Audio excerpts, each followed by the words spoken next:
आप सबको मेरा सादर नमस्कार। आपके मध्य में एक बहुत ही महत्वपूर्ण जानकारी आपके समक्ष रखना चाहता हूँ। मैं आपको बताना चाहूँगा, हम 2008 से संस्था चला रहे हैं, परंतु संस्था के कार्य को सीखते और अपने को उसमें परिपक्व करते हुए हमें 2018 तक हमने अपने संस्था के लिए, चाहे को हमारे दस्तावेज थे, जो भी हमारे कंप्लायंस थे, हमने पूरे किए। परंतु जो एक चीज़ मैंने यहाँ पे देखी, अगर मैं हिमाचल प्रदेश की बात करता हूँ, यहाँ पर विभाग, जो सरकार के जितने भी हिमाचल प्रदेश के विभाग हैं, यह हिमाचल प्रदेश सरकार, मैंने ये चीज़ बड़ी यहाँ पर देखी है कि कहीं पे भी एनजीओ की इतनी सहभागिता हिमाचल प्रदेश में नहीं ली जा रही है। कहने को तो हिमाचल प्रदेश में एनजीओ के लिए विभाग बना है, रजिस्ट्रेशन होता है, परंतु बाद में जो लोग एनजीओ चला रहे हैं, कुछ लोग नए इस क्षेत्र में आ रहे हैं, कुछ पुराने साथी हमारे एनजीओ क्षेत्र में काम कर रहे हैं, जिनको 20 से 25, 35 वर्ष कार्य करते हुए हो गए और उन्होंने अपने पूरी उम्र समाज सेवा क्षेत्र में लगा दी और उनको आस रहती है कि सरकार द्वारा और विभाग द्वारा कुछ ऐसे कार्य जो सामुदायिक स्तर पर संस्थाओं के माध्यम से किए जा सकते हैं, जो कि उन्हें मुहैया किए जाएं। परंतु 16 वर्ष मुझे भी हो गए संस्था चलाते हुए।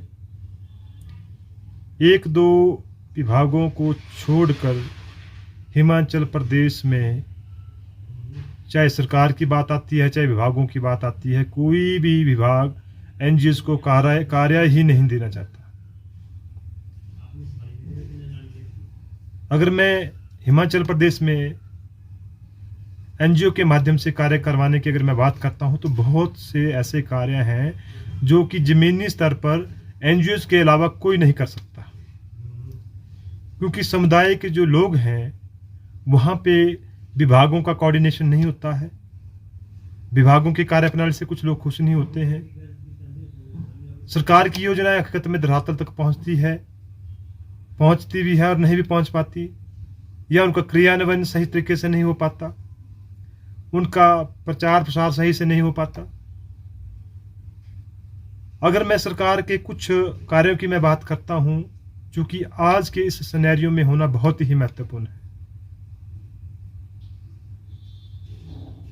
आज हम एनवायरनमेंट की बात कर रहे हैं, जल संरक्षण की बात कर रहे हैं, एग्रीकल्चर सेफ्टी के संरक्षण की बात कर रहे हैं,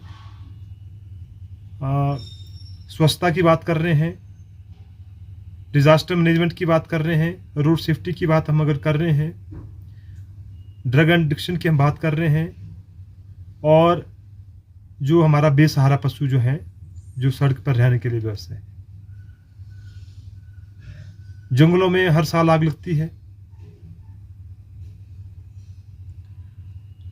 हर साल हमें पानी की समस्या से जूझना पड़ता है,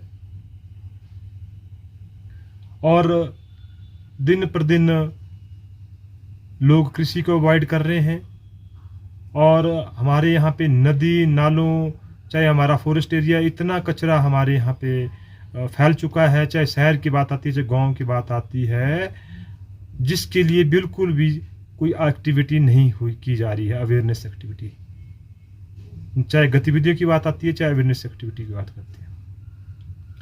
अगर मैं साइंस एंड टेक्नोलॉजी डिपार्टमेंट की बात करता हूँ, SC/ST कंपोनेंट के तहत उनका जो फंड्स है, जो वहाँ पे हमारे इस क्षेत्र के इस कम्युनिटी के तहत जो वहाँ पे कुआं बावड़ी जाते हैं, उसके मेंटेनेंस की बात आती है, इको विलेज की बात आती है, कई सालों से हमारा पैसा ही सरकार का लैप्स हो रहा है, लग ही नहीं पा रहा है। रोड सेफ्टी बहुत महत्वपूर्ण विषय है।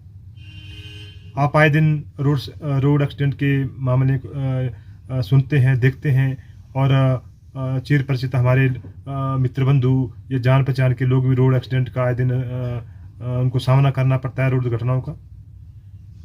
हेल्थ की मैं अगर बात करता हूँ, मेडिकल अवेयरनेस कैंप की बात करता हूँ, ड्रग एडिक्शन कैंप की बात करता हूँ, या मेंटल हेल्थ की कैंप की बात करता हूँ। एनएचएम नेशनल हेल्थ मिशन द्वारा आज मुझे जहाँ तक लगा कई वर्ष हो गए कोई भी इस तरह गतिविधियां नहीं की लोगों की जागरूकता हेतु। गवर्नमेंट स्कीम्स की बात आती है, धरातल पर लोगों को स्कीम का ही पता नहीं होता। हर साल वन विभाग के जंगलों में आग लगती है, सरकार सही से क्रियान्वयन तरीके से कर पा रही है, वन विभाग उसके लिए सही से कार्य नहीं कर पा रहा है। HPSDMA की मैं बात करता हूँ। ग्रामीण स्तर पर ग्राम आपदा कार्य योजना की बात आती है, विलेज डिजास्टर मैनेजमेंट प्लान की बात आती है, तो इसके लिए किसी प्रकार से कार्य नहीं किया गया है और ना किया जा रहा है। NGO एक बहुत महत्वपूर्ण प्लेटफॉर्म है और बड़े दिग्गज लोग जिन्होंने सारी उम्र अपने क्षेत्र में रिस्पॉन्सिबल लोग हैं, जो काम कर रहे हैं, किया है, सरकार के साथ उनका समन्वय है, अपने क्षेत्र में उनकी पैठ है, काम करना चाहते हैं, पर आप काम देने वाले तो बनिए, काम तो दीजिए। ये बहुत बड़ा एक विचारणीय विषय है। मैं अपने NGO साथियों को कहना चाहूँगा, हमें एक मुहिम छेड़नी होगी, मिलकर आना होगा, सरकार के पास जाना होगा, तभी सरकार जागृत होगी, तभी NGO का उद्धार होगा। अन्यथा अलग अलग चलकर हम कुछ नहीं कर सकते। एकत्रित तो होना पड़ेगा, संगठित होना पड़ेगा, एक छत्र छाया में चलना पड़ेगा। एक दूसरे की टांगे खींचने से बेहतर है कि हम मिलकर काम करें, क्योंकि ऐसा तो नहीं है अगर मैं हमीरपुर से संबंध रखता हूं मैं पूरे हिमाचल में काम कर सकता हूं। अगर मेरा भी कोई दायरा रहेगा, मैं एक जिले से लेकर या अपने 2 स्थानीय जो मेरे जिले के साथ कुछ ब्लॉक लगते हैं वहीं तक ही काम कर सकता हूं। पूरे हिमाचल क्षेत्र में मैं भी काम नहीं कर सकता। अगर मैं अपने हमीरपुर में मैं भी काम नहीं कर सकता। मिलकर काम हमें करना पड़ेगा, ताकि ये जो आने वाले समय में जो डिजास्टर हम क्रिएट कर रहे हैं, कौन रिस्पॉन्सिबल है? हम लोग रिस्पॉन्सिबल है।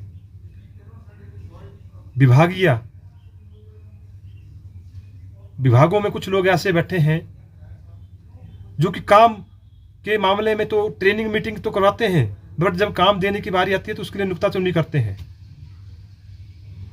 सरकार को इस बारे में देखना होगा भी हम NGO को कहाँ जोड़ सकते हैं। आज अगर मैं हिमाचल प्रदेश की बात करता हूँ, NGO दर्पण पर 1100 NGO रजिस्टर्ड हैं जिनके पूरे कंप्लायंसेस कंप्लीटेड हैं। मैं खासकर उन NGO को भी बताना चाहूँगा भी, अगर आप रजिस्टर्ड हैं, आप समाज सेवा क्षेत्र में काम कर रहे हैं, तो अपने लेवल पे आप ऐसी गतिविधियां अपने क्षेत्र में करवाते रहें और अपने सरकार की नज़रों में या अपने विभाग की नज़र में अपनी एक पहचान बना के रखें। और बार बार विभागों को, मुझे यहाँ शिमला में रहते हुए 20 वर्ष हो गए, मैंने कोई ऐसा विभाग नहीं है जहाँ पर मैंने दरवाजा नहीं खटखटाया है विभाग का। अपने जिला में मैंने वहाँ पे दरवाजा नहीं खटखटाया है। ये बहुत सोचने योग्य विषय है। बड़ी लंबी चौड़ी मैंने बात आपके साथ रखी है। मुझे पूर्ण आशा है कि आप मेरे इस विषय को गंभीरतापूर्वक लेंगे और मिलकर हम इसके लिए कार्य करेंगे और जिसके अच्छे परिणाम हमें मिलेंगे। धन्यवाद, नमस्कार।